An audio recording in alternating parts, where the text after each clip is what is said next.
Niswa girls college Paharpur Azamgarh के सबसे पुराने कॉलेजेस में से एक है, जो 1938 से विज्ञान, वाणिज्य, कला के क्षेत्र में उत्कृष्ट शिक्षा प्रदान कर रहा है। इसने कक्षा 9वीं से 12वीं तक IIT और नीट की तैयारी के लिए ग्रेविटी इंस्टीट्यूट लखनऊ के साथ इंटीग्रेटेड कक्षाएं भी शुरू की हैं। कक्षा नर्सरी से 11वीं तक प्रवेश खुला है।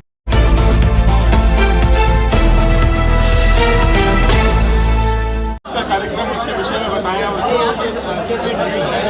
जनता पार्टी के कार्यक्रम है, समाजवादी पार्टी के लोग भी छोड़ करके आए हैं, तो क्या संदेश है आपका यहाँ से? मैं भाई चंद्रशेखर यादव जी को, उनके साथी उमेश यादव जी को, धर्मेंद्र जी को, रविंद्र यादव जी को मैं हृदय से पहले उनको धन्यवाद दूंगा कि आज उनके साथ बहुत ऐसे सैकड़ों साथी भारतीय जनता पार्टी में उन्होंने आस्था व्यक्त की है और इस मिलन समारोह में आकर के उन्होंने भारतीय जनता पार्टी परिवार में अपनी आस्था व्यक्त की। और मुझे लगता है कि जो हमारे देश के यशस्वी प्रधानमंत्री माननीय नरेंद्र मोदी जी का, उत्तर प्रदेश के यशस्वी मुख्यमंत्री पूज्य योगी आदित्यनाथ जी का जो सपना कि हम प्रधानमंत्री जी का सपना है देश का विकास के लिए, मुख्यमंत्री जी का सपना है प्रदेश के विकास के लिए। और मुझे लगता है कि इस आजमगढ़ की जनता ने जो स्नेह और आशीर्वाद दिया था, हमारे लोकप्रिय सांसद के रूप में दिनेश लाल यादव जी यहाँ से सांसद बने और जब चुनाव लड़े थे तब से ही भारतीय जनता पार्टी की सरकार कभी भेदभाव करके काम नहीं करती थी और बिना भेदभाव के जो आजमगढ़ कभी अछूता था विकास से,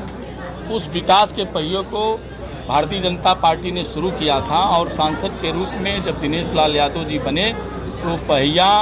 तेज गति से चलने का काम प्रारंभ हुआ। आप सब जानते हैं कि आज आजमगढ़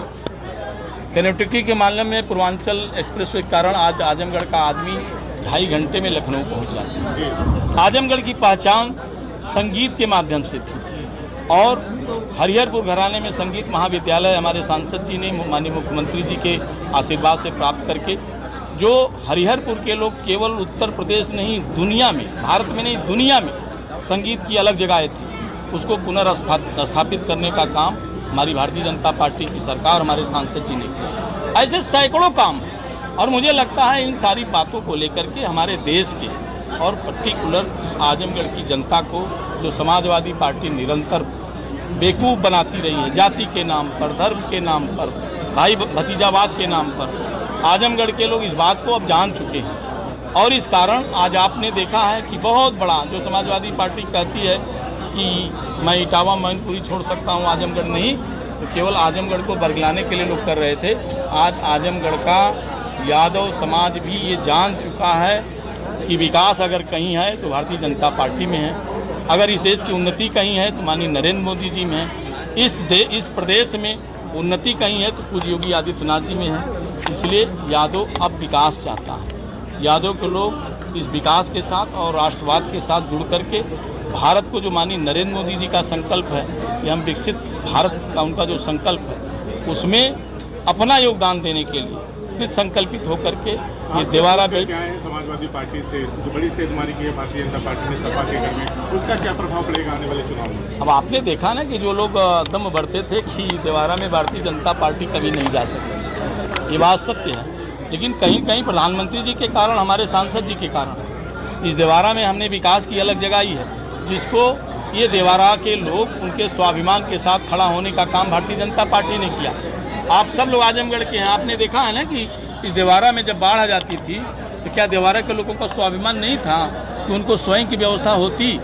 वो दूसरे शहर के लोग लेकर के नमक माचिस लेके आते थे, तो उनका स्वाभिमान कैसे सुरक्षित था। लेकिन आज भारतीय जनता पार्टी माननीय नरेंद्र मोदी जी, योगी जी के कारण, हमारे सांसद जी के कारण, हमारी सरकार के कारण हमने उनके स्वाभिमान के साथ खड़ा होने का काम किया है। उसका परिणाम है कि देवारा का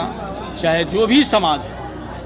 वो भारतीय जनता पार्टी के साथ खड़ा है और भारतीय जनता पार्टी के साथ खड़ा होकर के माननीय नरेंद्र मोदी जी को मजबूत करना चाहता है, नरेंद्र मोदी जी के माध्यम से इस देश को मजबूत करना चाहता है, योगी जी के साथ खड़ा होना चाहता है, योगी जी के माध्यम से इस प्रदेश को मजबूत करना चाहता है। ये अब देवारा के सब लोगों ने संकल्प लिया है, उसका जीता जागता एक वानगी आपके सामने प्रस्तुत हुई है कि सैकड़ों ऐसे जो हमारे जनप्रतिनिधि हैं, प्रधान हैं, BDC हैं, उन लोगों ने समाजवादी पार्टी के लिए पीढ़ी दर पीढ़ी काम किया था और छोड़ करके भारतीय जनता पार्टी में आए हैं, क्योंकि अब उनको लगता है कि इस देश और प्रदेश का भला अगर कोई कर सकता है तो भारतीय जनता पार्टी कर सकती है। भारतीय जनता पार्टी के नेता माननीय नरेंद्र मोदी जी कर सकते हैं, उत्तर प्रदेश के यशस्वी मुख्यमंत्री को योगी आदित्यनाथ कर सकते हैं। मैं एक बार पुनः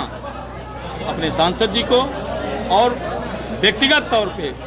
हमारे पूर्व प्रमुख चंद्रशेखर यादव जी को, हमारे प्रधान संघ के अध्यक्ष उमेश यादव जी को, धर्मेंद्र यादव जी को, रविंद्र यादव जी के, उनके सभी साथियों को मैं ढेर सारी शुभकामना देता हूं। उन लोगों ने भारतीय जनता पार्टी में आकर के मेरे परिवार को मजबूत बनाया। ताज़ा और तमाम खबरों को देखने के लिए हमारे चैनल को सब्सक्राइब करें। वीडियो पसंद आए तो लाइक और शेयर करें। खबर और विज्ञापन के लिए संपर्क करें